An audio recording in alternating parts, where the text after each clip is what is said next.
Hi, my name is Sydney Brandeis, and today we're here with Dr. Weissman, who's a clinical psychologist. And today we're going to be talking about screen time and mental health. Welcome, Dr. Weissman. Thank you. Glad to be here. So our first question to you is, how does screen time affect children's brains and, on the other flip side, adults' brains? Yeah, it's really good. We're seeing in this really cool study right now through the National Institute of Health, or NIH. It's called the ABCD study.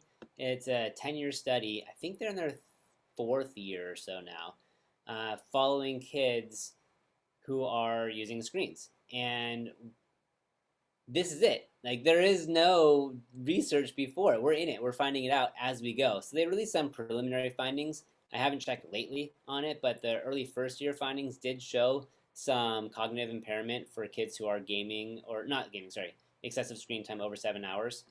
And sleep deprivation has been a indirect factor. So people that are vamping, which is staying up all night on your device, are not getting enough sleep.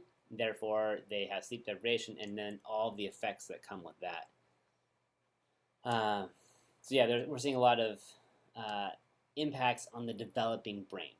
So as for an adult's brain, it's not going to affect adults as much, because the adult brain matures by age 25, around age 25, and we can still see changes, but it's only really if they had started using devices or screen time before that age. So, for example, somebody who's in their 60s won't be affected so much by excessive screen time use because their brain didn't have access to screens when they were developing. But somebody now, a digital native, who was born into the digital era, they are surrounded by screens, and we're definitely seeing changes in the gray matter of the brain. So keeping our kids off screens, that's good to know. Not completely. Not completely, just excessively. Yeah. Okay. In what ways does screen time affect mental or physical health? So let's start with mental health. Mental health, we are seeing rises in depression, rises in anxiety, ADHD. We have cyberbullying and all the effects of that.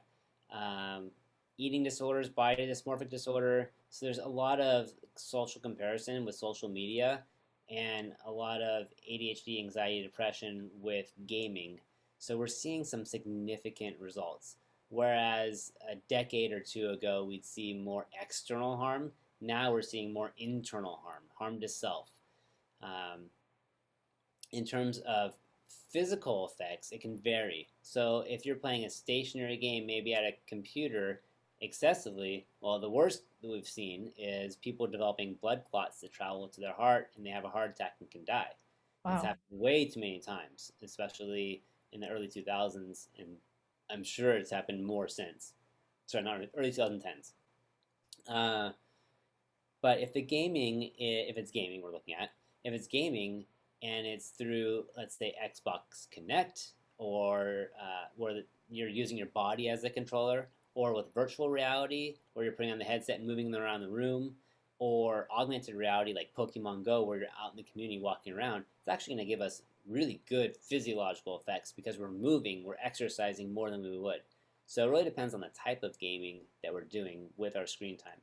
But if we're just sedentary and absorbing the gaming or the screen time or the social media, then we're not being as active.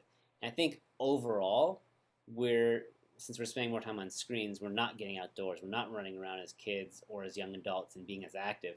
So we're seeing that.